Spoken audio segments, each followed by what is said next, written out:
Earlier today, Senator Rand Paul offered an amendment to the surface transportation bill that would have stripped Egypt of all foreign aid for 30 days or until it releases the 19 pro-democracy workers. Egypt has said that it will prosecute the foreign workers for failing to register with the government and for accepting overseas funds.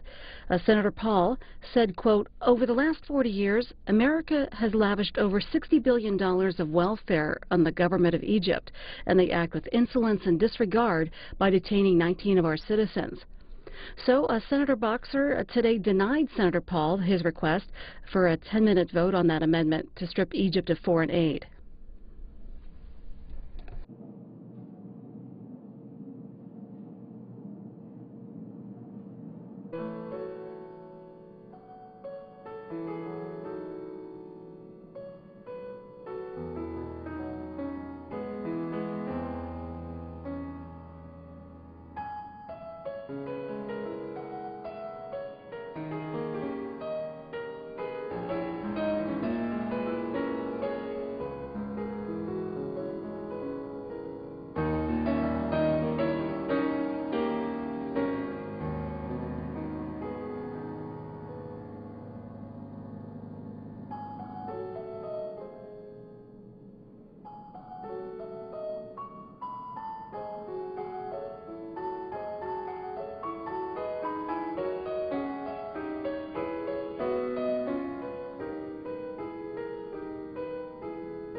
Madam President. Senator from Kentucky. I ask that further proceedings on the quorum call be dispensed with. Without objection. Madam President, I have the sad and solemn task today to speak of one brave and honorable Kentuckian who was lost in the performance of his duties while wearing his country's uniform. Sergeant Adam J. Ray of Louisville, Kentucky, was killed on February the 9th, 2010, in Afghanistan when an improvised explosive device set by the enemy detonated near his patrol. He was 23 years old. For his heroic service, Sergeant Ray received many medals, awards, and decorations, including the Bronze Star Medal, the Purple Heart, the Army Commendation Medal, the Army Achievement Medal, the Army Good Conduct Medal, the National Defense Service Medal, the Afghanistan Campaign Medal with Bronze Service Star, the Global War on Terrorism Service Medal, the Korean Defense Service Medal, the Army Service Ribbon, the Overseas Service Ribbon, the NATO Medal, the Combat Infantryman Badge, the Weapons Qualification Badge, and the Overseas Service Bar. Sergeant Ray knew the risk of Army service and faced them squarely without flinching. In fact, a reporter embedded with Sergeant Ray's unit has written of how his patrol's assignment on the day he was killed was to find and deactivate explosives hidden by the enemy in culverts under the main road heading west from Kandahar, connecting to major cities like Kabul. People ask me if I regret letting Adam join, says his mother, Donna Ray. Well, I don't. Adam died doing what he loved more than anything else in the world. No, Adam did not go into this wanting to die for his country, but he was more than willing to do it. I am so very honored to be his mother and to tell everyone about him.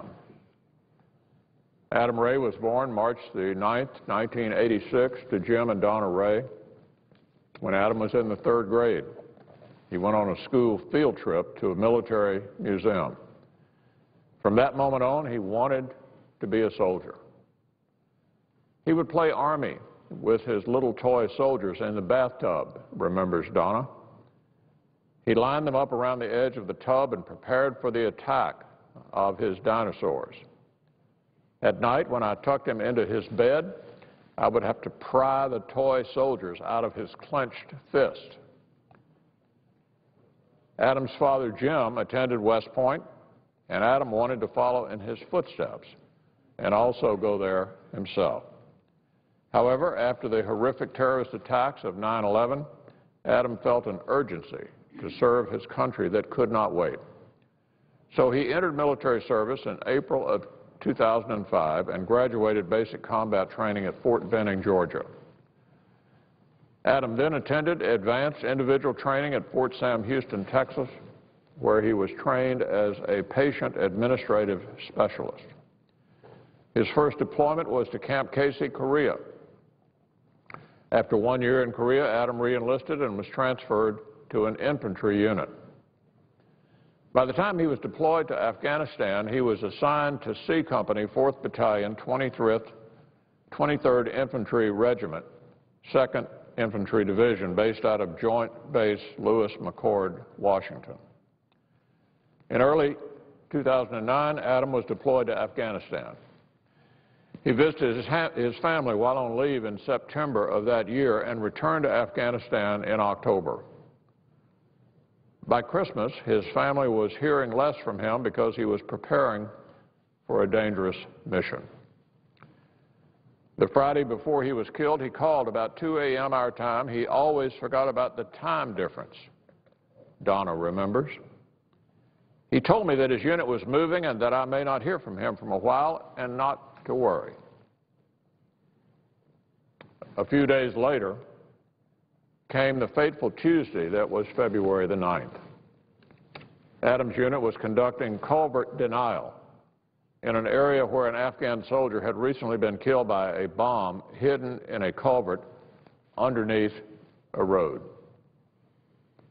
At approximately 9:30 a.m., the explosion went off, and as one contemporary news report puts it, Adam Ray, the third of 5 children, beloved son of a minister and a devoted mother, a soccer player and a flirt, who tutored dyslexic kids and was known to less popular girls to dance at school events, died. Madam President, we are thinking of Sergeant Ray's loved ones today as I recount his story for my colleagues here in the U.S. Senate. We're thinking of his parents, Jim and Donna Ray, his grandparents, John and Doris Ray, and Bobby and Marilyn Sumner, his brothers, Zachary and Seth Ray, his sisters, Betsy and Amanda Ray, his nephew, Christopher Mitchum, and many other beloved family members and friends. I know my colleagues join me in extending the sincere and profound gratitude of the United States Senate to the family of Sergeant Adam J. Ray. We have set aside this moment to recognize his service proudly and freely given for the country he so loved, and we pay tribute to his supreme sacrifice.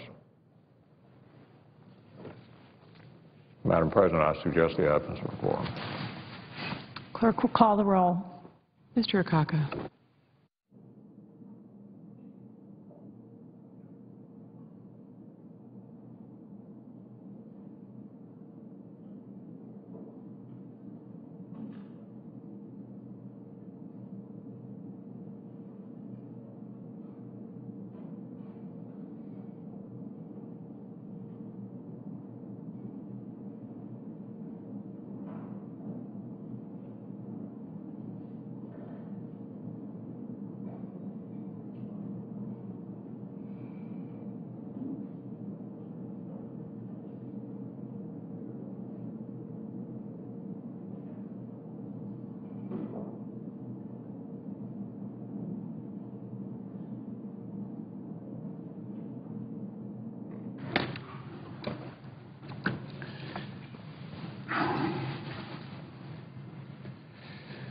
Madam President.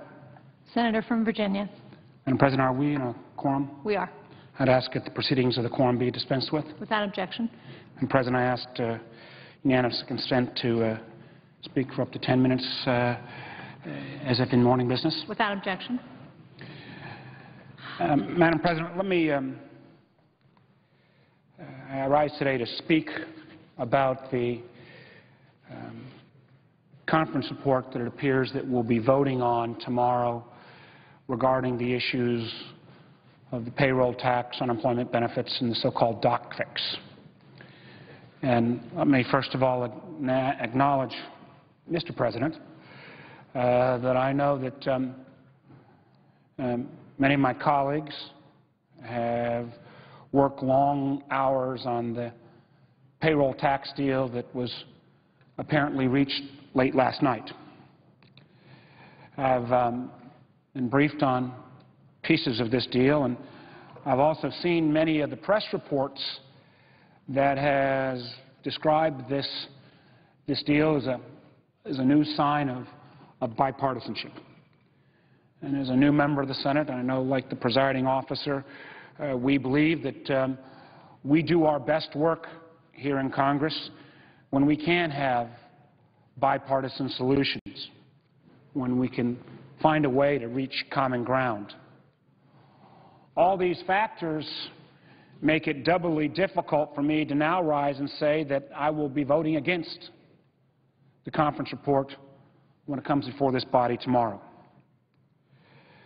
Now, let me acknowledge on the front end that I think there are worthy reasons with this recovering economy we've got right now to maintain in some form the so-called payroll tax holiday for a limited period of time. But I also think it's important that we bear this short-term stimulative item in the context of a series of other items. I know I, and again the presiding officer, feel that one of the most important issues that our country confronts right now, I would say the most important issue, and the one that is an overhang on everything else we debate, is our inability to come to grips with our debt and deficit. I know, as we try to nurture this growing recovery, that one of the ways we take on that debt and deficit is by having a growing economy. But I also believe that it is terribly important that we show progress on this issue. Our national debt now exceeds $15 trillion. Every day that we fail to act, we add $4 billion to that total. None of this becomes self-correcting. It will not correct itself until and unless we act. And I, for one, believe that there is no action that this body could take that would be more stimulative to our economy, that would be a better jobs program, that would do more to restore the trust of the business community and the public than to show bipartisan collaboration and cooperation on a long-term debt and deficit deal. So let me share with my colleagues the 5 reasons why I will be voting against the conference report tomorrow. First and foremost, the payroll tax cut that's been proposed isn't being paid for. It will add $100 billion to the debt. Second, the compromise that has been put together, I think, turns some of our traditional policies on their head. By taking this action of saying that tax cuts somehow don't have to be paid for, we're advancing a policy that I believe will come back to haunt us later this year when the Bush tax cuts expire. As a matter of fact, while I'm only a member of this body for 3 years, I know it has been tradition that in moments of economic crisis that the Congress will sometimes extend unemployment benefits, particularly for those states that have been hardest hit, and in those moments of crisis, the unemployment benefits sometimes go unpaid for. Well, in this compromise, in this conference report, we turn that policy on its head, and that there was a requirement to pay for the extension of unemployment benefits, but no requirement to pay for the $100 billion of additional debt taken on by the payroll tax holiday. You know, I know in this body as we've had debates about debt and deficits and economics, we've discussed the economic theories of a whole host of thinkers and economists. John Maynard Keynes, Friedrich von Hayek, Milton Friedman, Paul Krugman. I somehow feel like this conference report that we'll be voting on tomorrow may reflect the thinking of a more obscure individual, but someone that I recall as a child growing up, and that was Wimpy, who was the cartoon character Popeye's Hungry Pal. Now, Wimpy's theory was, remember every cartoon, I'll gladly pay you Tuesday for a hamburger today. Well, it seems on this economic policy we're taking today of deferring payment for this payroll tax policy that Wimpy once again has worn out. Let me cite the third reason why I'll be voting against the conference report tomorrow. As I acknowledged at the beginning of my comments, I believe extension of the payroll tax holiday makes sense in this economic recovery, but it just needs to be paid for. So I could have very easily supported a number of the proposals put forward by my colleagues on the Democratic side, including a 1% increase of the taxes on those of us who make more than $1 million a year. A defined benefit with a defined pay for. If we couldn't breach the gap on that, I could have looked at means testing the payroll tax holiday. If we're trying to make sure that these dollars get into the economy as quickly as possible over this coming year, then clearly a payroll tax holiday for folks who make less than $150,000 a year, or $250,000 a year, or $500,000 a year, or $1 million or less a year, maybe makes sense. But to say that regardless of what your income is, that this payroll tax holiday for going to folks like me who are doing pretty well is going to be a stimulative effect, I just don't think economic theory bears that out. So if we'd paid for this or put some restraints on it, I would have been happy to support this conference report.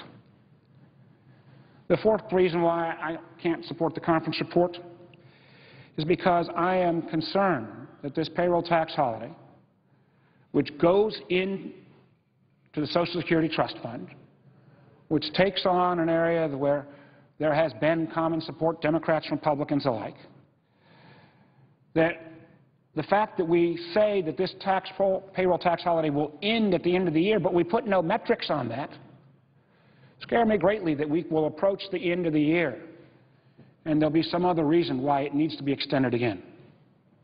If we put in place a requirement that would have said this payroll tax holiday would start to ratchet back if we continue to see growth in the economy, perhaps ratchet back a third if we've seen GDP growth for the next 3 months or employment growth for the next 3 months, ratchet back another third, ratchet back another third, so we don't have the cliff effect that is being proposed at the end of the year.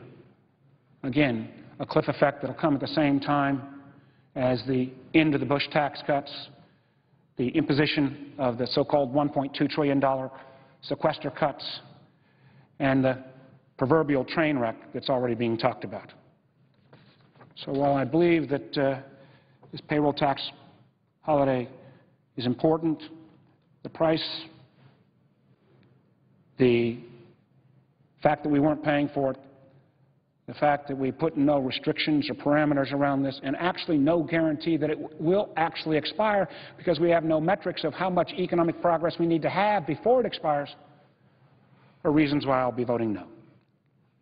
And let me raise one other concern I have about the conference report.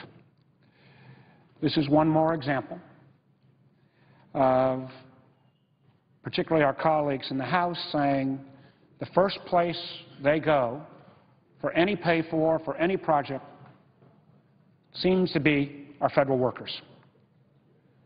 the same federal workers, close to 2 million strong, who keep our streets safe, make sure we get those Social Security checks, try to take out terrorists, drug dealers, you name it.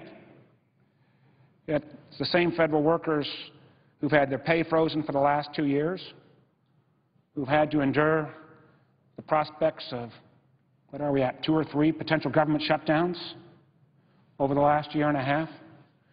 To say that this group were going to come back to the well on time and time again, I don't think is fair or right.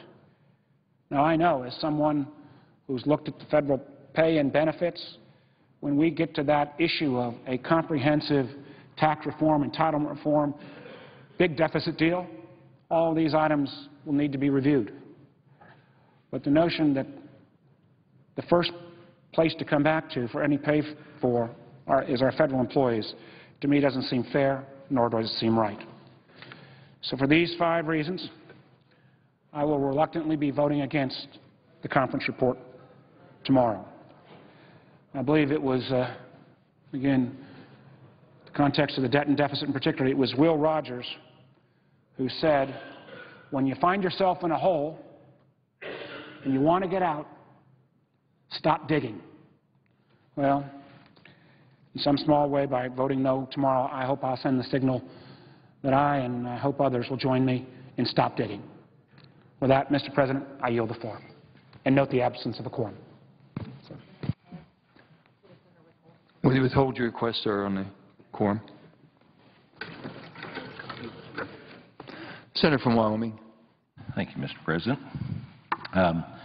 I rise today after introducing a Congressional Review Act resolution of disapproval to stop the National Labor Relations Board's unfair and unnecessary ambush elections rule.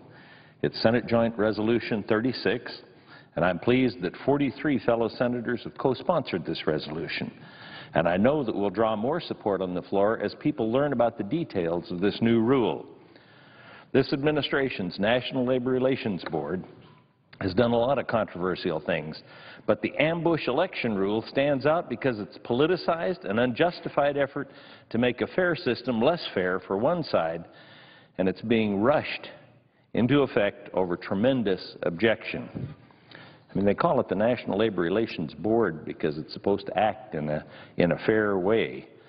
The National Labor Relations Act, which the National Labor Relations Board enforces, is a carefully balanced law that protects the rights of employees, fairness to employees, to join or not join a union, and also protects the rights of employers to free speech and unrestricted flow of commerce. Since it was enacted in 1935, changes of this statute have been rare. When they do occur, it's the result of careful negotiations with all the stakeholders. Most of the questions that come up under the law are handled through decisions of the board.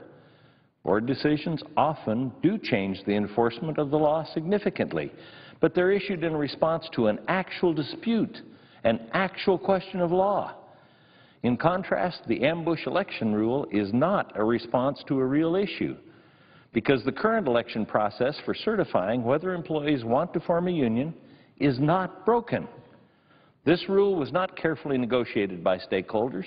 Instead, it was rushed into place over just 6 months, despite the fact that it drew over 65,000 comments in the 2-month period after it was first proposed.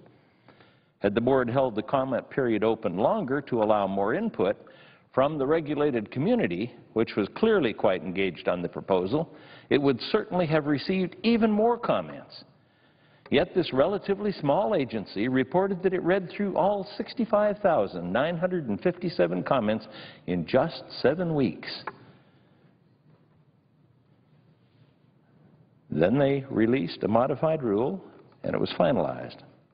The rule was finalized just days before the board lost its quorum with the expiration of Member Becker's recess appointment term. Under any circumstances, a rule making this hasty looks suspicious. In this case, there's simply no justification for the rush. Today's secret ballot elections occur in a median time frame of 38 days. Unions win more than 71% of the elections, their highest win rate on record. The current system does not disadvantage labor unions at all. But it does ensure that there's fairness for the employees whose right it is to make that decision of whether or not to form a union, to pay the union dues, and to have some of that sometimes go into political campaigns. Now, there's supposed to be a poster that gives them the right not to have their money go into a political campaign, but this administration has taken that off of the poster, so they're no longer informed of that right. So it does ensure the fairness for employees whose right it is to make the decision of whether or not to form a union and have the full opportunity to hear from both sides about the ramifications of that decision, to have the time to get full disclosure. The principle of law has been upheld over nearly 7 decades. It was Senator John F. Kennedy who argued during the debate over 1959 amendments to the law that, quote, there should be at least a 30-day interval between the request for an election and the holding of an election in which both parties can present their viewpoints, end quote. Frankly, whenever I hear a government decision that aims to limit information available to citizens and depress free speech, I'm very concerned. It was the sort of agenda that was behind the card check legislation, which was defeated in the Senate. Let me repeat that again. It was that sort of agenda that was behind the card check legislation that was defeated in the Senate. I'm afraid that this rule has been hatched in the same laboratory, and I hope that it will meet the same fate. The ambush elections rule eliminates the 25-day waiting period to conduct elections in cases where a party has filed a pre-election request for review. It effectively eliminates the opportunity for parties to voice objections and settle issues before the elections. And it limits the ability to address them after the elections as well. What are we trying to hide? The effect of these changes will be union certification elections held in as few as 10 days. Union organizers will hand the selected members of the bargaining unit and any review of the appropriateness of the unit makeup or status of employees who may qualify as supervisors. That'll be postponed until after the election, always done before the election. Employees will be voting on whether to form a union without any idea of who will actually be in the bargaining unit. Employers will be caught off guard and potentially flying blind with regard to their rights under the law, particularly small businesses. Union organizers spend months, if not years, organizing and spreading their message to the employees, unbeknownst to the employer. So when a union files a representation petition, employers are already at a significant disadvantage in educating employees about their views on unionization. Employers also use this time to consult with their attorneys to ensure their actions are permissible under the law. Shortening the time period will increase the likelihood that employers will act hastily, opening themselves up to unfair labor practices, charges that have very severe consequences. I'm particularly concerned about the small businesses that will be ambushed under this rule. Instead of focusing on growing and creating more jobs, they'll be swamped with legal issues, with bargaining obligations, a less flexible workforce, and increased costs across the board. Most small businesses likely have no idea about the changes being made by the National Labor Relations Board because the rule was rushed so hastily. Instead of directing the National Labor Relations Board to focus on enforcing current law, rather than ambushing small business job creators and their employees, President Obama has stacked the board with unconstitutional recess appointees and requested a $15 million increase in their budget. He simply doesn't understand. He doesn't get it. By passing this resolution through both the House and Senate, we will strike a victory for those on the side of job creation and fairness to employees. It will also send a very important message to a runaway agency. Under this administration, the National Labor Relations Board has been more controversial than most observers can ever remember. They've flouted the intentions of Congress repeatedly, and the President has defined a recess appointment in order to keep it going. He redefined it. There's no law that allowed that. There's no change that's been made that would allow a president to do something different than has ever been done before. But he did it. He redefined the recess appointment in order to keep the board going. A few weeks ago, National Labor Relations Board Chairman Pierce announced that he intends to push through even more controversial changes to the elections rule before the end of the year. That's as long as his term would last. He's planning to require a mandatory hearing 7 days after a petition is filed. Employers would be forced to file a position statement on important legal questions at the hearing, or lose the right to subsequently argue those issues. He plans to require employers to provide personal employee information to union organizers, such as email addresses, within 2 days. You think the employees want to be harassed with emails? I doubt it.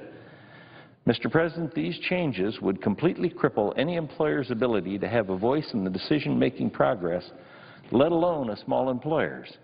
Enacting a resolution of disapproval of the ambush elections rule would prevent Chairman Pierce from promulgating these destructive changes.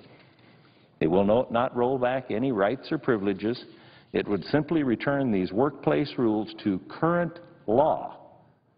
Current law, not current rule, current law. Just returns it to the workplace rules that we have for current law. And I'll remind my colleagues that current law is a fair system under which employees retain the right to decide by secret ballot election whether to form a union. Elections occur in a median of 38 days, and the unions win 71% of the elections. I do have letters of support from a number of groups that I'd like to place in the record. Objection. And I look forward to the opportunity to debate this resolution on the floor. And I thank the senators that have joined me as original co-sponsors. I yield the floor and suggest the absence of a quorum.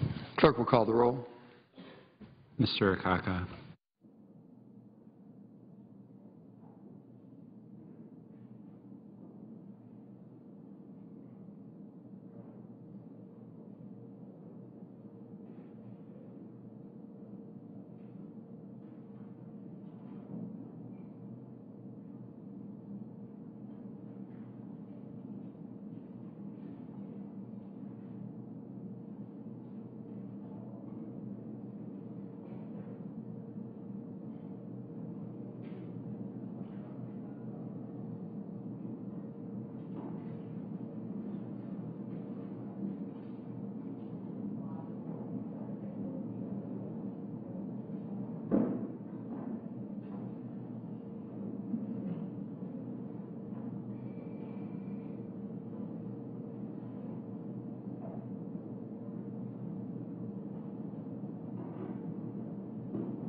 Mr. President. Senator from Colorado. Mr. President, I'd ask the quorum call be vitiated. Objection.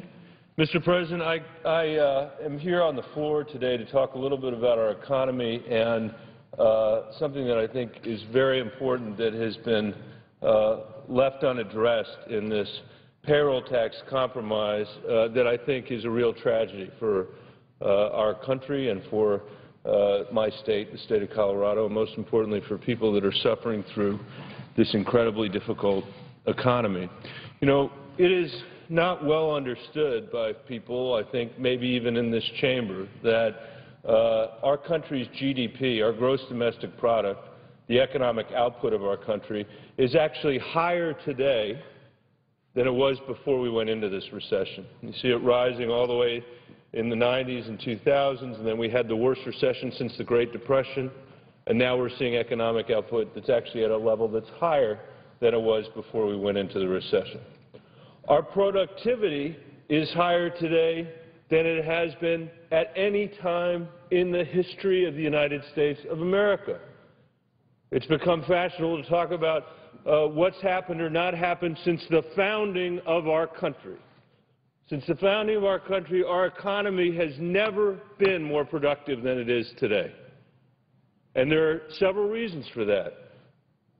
Competition from abroad that has become a daily occurrence, something that we have to fight hard every day to stay ahead of, that's driven productivity. That's a good thing. Technology has driven productivity. That's a good thing. And the recession itself, Mr. President, you can see, drove productivity straight up as our businessmen and women in this country did what they had to do to get through this incredibly tough economic time, to keep their businesses alive, to keep their doors open to keep a promise to the next generation of Americans. Productivity went ever skyward. That's a good thing. That's progress. And we're only going to become more productive over time as we face competitive threats from around the world. But, Mr. President, you can see what else has happened over this period of time. Median family income has fallen over the last decade for the first time in our country's history. Middle class is earning less today in real dollars than they were in the early 90s. And, as the President knows, we are producing this economic output with 23 or 24 million people that today are unemployed or underemployed in this economy. There are not jobs for these Americans in this economy, even though our output is as high as it was before we went into this recession. Now, there are a lot of people smarter than I am that could figure out the answers to this thing, but there are at least two big ones that we have to keep in mind.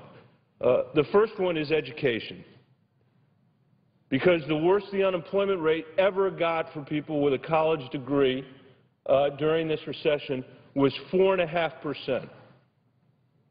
4.5%. That's the worst it got for people that had a college degree who could compete in the 21st century, even in the worst recession since the Great Depression.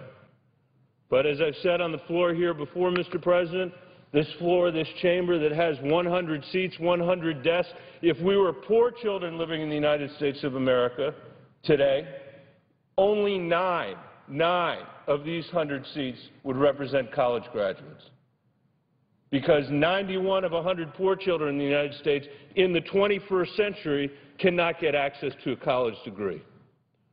So that's job number one, to keep a promise to the next generation of Americans. But job number two, I think, needs to be driving innovation and job growth in this economy, which is what has brought me to the floor here today, because, Mr. President, we are failing in this package, among other things, to extend the wind production tax credit, which cuts right to the core of whether and how we want to compete in the 21st century in this global economy. And for people here or elsewhere that think these jobs aren't real in the wind industry, I brought some pictures. I brought some pictures of a plant, a manufacturing plant made in America, in this case in Brighton, Colorado, a manufacturing plant of the towers from which wind turbines are going to be hung, driving electricity and jobs in the United States. So we're not talking about some fly-by-night experimental industry here. This credit has triggered enormous economic growth in Colorado and across the country. As Congressman Steve King, a Republican from Iowa, wrote today in an op-ed he published, the production tax credit has driven as much as $20 billion in private investment. This isn't some Bolshevik trick, some socialist trick. $20 billion in private investment, in real American manufacturing jobs. Wind power accounts for more than a third of all new U.S. electric generation in recent years. In Colorado alone, Mr. President, I can tell you it has created 6,000 jobs in my state. It has moved our state toward a more diversified and cleaner energy portfolio so that Colorado today is a leader among the 50 states in diversifying our portfolio. Let's be clear, we have oil and we have coal and we have natural gas, we have abundant wind and abundant sun and entrepreneurial horsepower all across the Front Range. What we don't have is Washington's cooperation. What we don't have is the decency of people coming together and doing better than just keeping the flickering lights on in this place. And it's because they can't get any certainty out of Washington that developers and manufacturers are already starting layoffs already in anticipation of the credit expiring at the end of this year. This is the result of nothing other than our political dysfunction in Washington. Vestas, which has a huge manufacturing footprint in Colorado, from Windsor all the way south to Pueblo, is poised to lay off 1,600 workers if we fail to act. Iberdrola Renewables, also doing business in Colorado, has already laid off 50 employees for no reason other than our inability to get our work done. Nationally, 37,000 jobs are at risk, not to mention the ones we could have created after 2012, but won't if we let this credit expire. I brought a couple of other pictures just to make sure people know this is distributed all over the United States. Pennsylvania and in Texas. I know I sound like a broken record when I say this, because I've said it over and over again on this floor. But we should not be confused that the rest of the world is somehow waiting for us to get our act together. They're somehow waiting for us to cure our politics and do something that will actually solve for those curves that I started earlier and put Americans back to work, manufacturing and jobs that are actually driving middle-class family income up rather than down, which is what we're doing today. Our largest single export from the United States of America is aircraft. We export $30 billion a year. China's export of solar panels last year was $15 billion. Half our largest single export. They didn't export one solar panel 10 years ago, and we invented the technology here in the United States. In fact, some of us believe that we invented that technology in the state of Colorado. I'm sure the Chinese would love to have this business as well, and my concern is not that this is a temporary interruption in our wind industry, but this will become a permanent shutdown of our ability to drive economic growth across the country and across the United States. This is a perfect example of an industry that can move this unemployment level back up, an industry that we don't have today, one that's in its infancy, but 50 years from now or 20 years from now may be driving significant employment growth across the United States of America, an industry that, by the way, would drive this curve up as well. I met a young man in Logan County not long ago who was working on it. He was giving me a tour to the top of a wind turbine. I was standing on the very top of the box. It was about 10,000 feet in the air, Mr. President, or it felt that way to me. I was wearing the shoes that I'm wearing right now on the floor of the Senate, which is not what you should wear when you're at the top of a wind turbine that's swaying in the wind at the border of Colorado. But he told me that he would be unable to live in his home community and raise his family in his home community if it hadn't been for that job, a job that he couldn't have even imagined there being 5 years ago. And there it is today. These are high-quality, high-paying jobs in the United States of America, and it would seem to me that the United States Congress ought to figure out a way to support these industries. I actually don't believe any of these kinds of credits should be permanent. I want to be clear about that. I think that we would be doing ourselves and the country a service if we design them in a way that phased out over time, because at a certain point, every business has to sink or swim based on its merits. And we're this close to being there with wind production. And we're this close to turning it over to the rest of the world. This is not a partisan issue. This is not a partisan issue. Last week, Republicans and Democrats from the Colorado delegation came together in the House and the Senate to urge a quick extension as part of the payroll deal. And, Mr. President, with your permission, I'd like to submit that letter for the record. Without objection. I know my colleagues, Senator Harkin and Senator Grassley, did the same with a delegation from Iowa. In fact, as I recall, Senator Grassley actually was the one that wrote this to begin with. We've also recently filed an amendment, a bipartisan, fully paid for one-year extension of the credit to the Surface Transportation Bill. And I'd like to thank Senator Moran, a Republican from Kansas, for joining me to lead that amendment. So there's plenty of support out there for us to get this done. And more important than that, Mr. President, there are thousands of people that are going to have to go home if we don't act to their families and say that they were laid off of their job for no reason other than the political dysfunction here in Washington, D.C. And I think enough is enough. I cannot tell you how much I look forward to a time when we have a thoughtful, bipartisan, fact-based tax reform in this Congress. When we are thinking about our tax code and our regulatory code and asking ourselves, are we driving job growth here in the United States with these policies? Are we driving middle-class family income up with these policies? Are we addressing the income inequality gap by having an economy that truly does lift all ships? And as the President would make the point, are we dealing with the fiscal challenges that this country faces so that we don't strap our kids with this mountain of debt?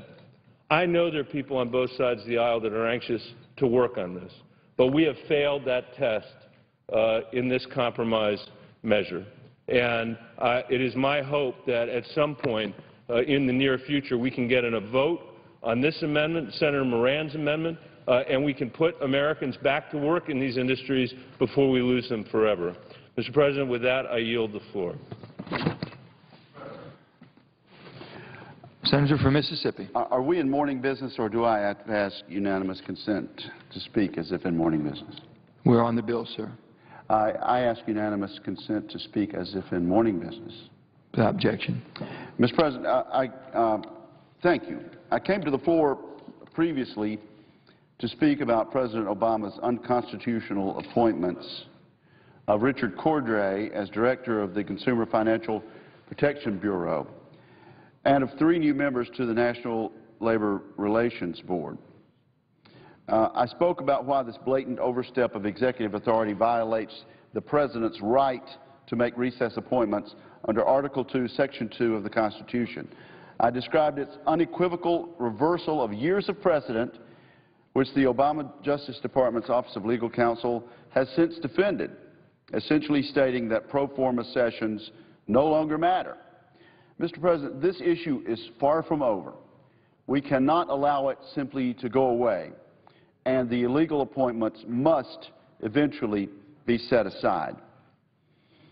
The 23-page Justice Department opinion written by Assistant Attorney General Virginia A. Seitz wrongly advises that despite the convening of pro forma sessions, the President, quote, has discretion to conclude that the Senate is unable to perform its advise and consent function and to exercise its power to make recess appointments, unquote.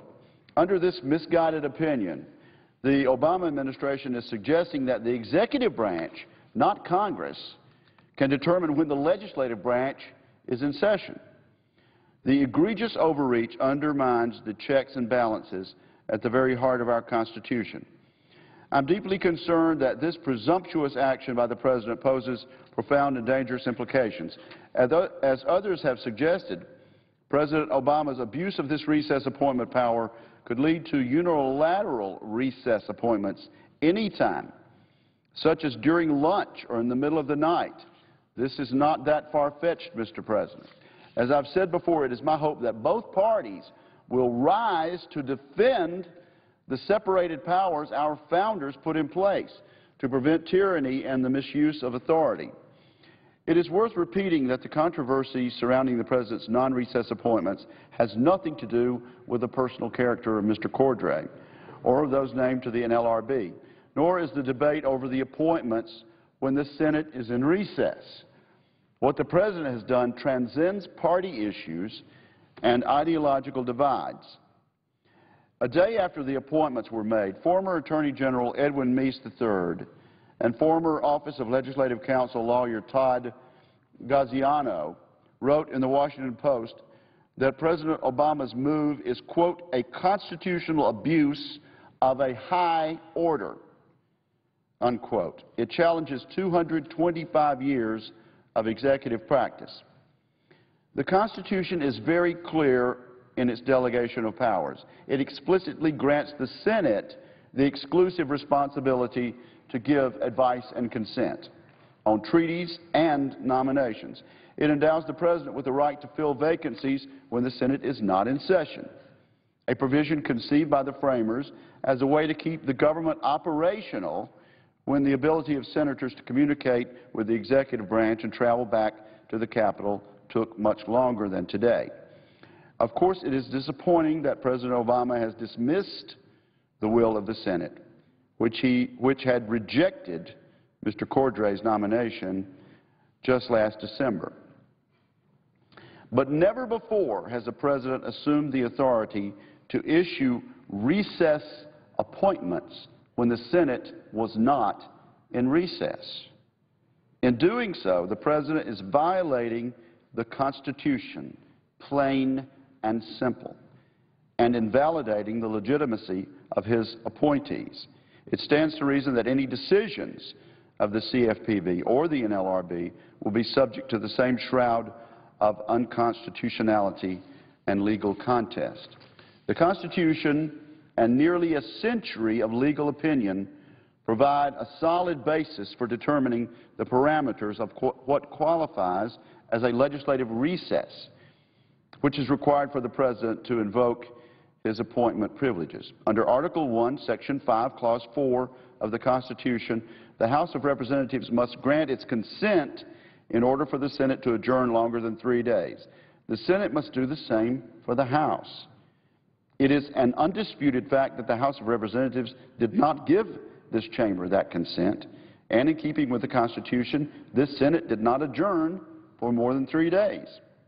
The President's claim that a brief adjournment can be called a recess goes against 90 years of legal opinion. In 1921, President Harding's Attorney General, Harry M. Daugherty, had this to say about what defines a recess, and I quote, "No one, I would venture to say, would for a moment contend that the Senate is not in session when an adjournment of 2 days is taken. Nor do I think an adjournment for 5 or even 10 days can be said to constitute the recess intended by the Constitution," unquote. Since then, attorneys general and presidents of both parties have agreed that at least 10 days should pass before a recess is acknowledged. And yet, as we are aware, there were not 10 days of adjournment when President Obama made his 4 appointments. We were holding pro forma sessions, proceeding just as the Senate did in 2007, when Majority Leader Reid wanted to block President Bush from making recess appointments, and succeeded in doing so. President Bush was prevented from making those recess appointments in similar circumstances. As Edwin Meese and Todd Gaziano acknowledged in their op-ed, Reid was right whether or not his tactics were justified. I agree. Michael McConnell, a former federal judge and director of the Constitutional Law Center at Stanford Law School, came to the same conclusion. Last month he wrote in the Wall Street Journal, and I quote, Judge McConnell, "Several years ago, under the leadership of Harry Reid and with the vote of then-Senator Obama, the Senate adopted a practice of holding pro forma sessions every 3 days during its holidays with the expressed purpose of preventing President George W. Bush from making recess appointments during intra-session adjournments. This administration must think the rules made to hamstring President Bush do not apply to President Obama. But an essential bedrock of any functioning democratic republic is that the same rules apply regardless of who holds office," unquote. It is appalling that the Obama administration would call into question the entire legitimacy of pro forma sessions when, less than 2 weeks before the appointments, the President actually signed into law the payroll tax extension that the Senate had passed in just such a pro forma session. What makes the business conducted during pro forma session on December 23rd any different from the pro forma session that came just days after? Based on this case, it appears the validity of a Senate session is subject to the President's whim. He signs legislation passed in one pro forma session. He concludes that another pro forma session did not exist at all. In the same op-ed to the Washington Post, Edwin Meese and Todd Gaziano concluded, quote, if Congress does not resist, the injury is not just to its branch, but ultimately to the people. And that's what's important, Mr. President. I continue to quote Edwin Meese and Todd Gaziano. James Madison made clear that the separation of powers was not to protect government officials' powers for their sake, but as a vital check on behalf of individual liberty, unquote. Indeed, the forefathers of this country were candid about the crucial link between the separation of powers and freedom itself. As Madison wrote in Essay 48 of the Federalist, quote, it is agreed on all sides that the powers properly belonging to one of the departments ought not to be directly and completely administered by either of the other departments. It is equally evident that none of them ought to possess, directly or indirectly, an overruling influence over the others in the administration of their respective powers. It will not be denied that power is of an encroaching nature and that it ought to be effectually restrained from passing the limits assigned to it, unquote. As elected public servants, we're bound by our oath of office to uphold and preserve the principles of the Constitution. To do that, we must guard the sanctity of the decisions made and privileges held by this chamber. Our government's separation of powers is not an antiquated idea, but a timeless safeguard to liberty. In 1985, Senator Byrd, the Democratic Majority Leader from West Virginia, wrote in a letter to President Reagan, quote, recess appointments should be limited to circumstances when the Senate, by reason of a protracted recess, is incapable of confirming a vitally needed public officer. Any other interpretation of the recess appointment clause could be seen as a deliberate effort to circumvent the constitutional responsibility of the Senate to advise and consent to such appointments, unquote. Where are the Robert Byrds of today? Those who served before us provided precedent and wisdom to address our problems today. They defended the constitutional duties we're now entrusted to protect. Is there not one Democratic senator who will step forward and defend the constitutional principle of separation of powers? The President has made no secret of his contempt for Congress in recent months. His campaign rhetoric is heavy with do-nothing accusations. The President is certainly free to engage in election year hyperbole, but he is not free to overstep the constitutional limits of his office. I can think of a number of other priorities demanding our undivided attention right now. Fixing the economy and putting Americans back to work are top among them. And yet, in order to address these challenges, we need a working relationship between the legislative and executive branches. The President's power grab undermines the very constitutional foundation of this relationship. I urge members from both sides of the aisle to call for President Obama to rescind these appointments. Regardless of our party allegiances, we are united by a pledge to serve the American people. That's what motivated Robert Byrd earlier, and it's what ought to motivate us today, Mr. President. Keeping that promise means standing up for the sanctity of our country's founding document and the integrity of this institution.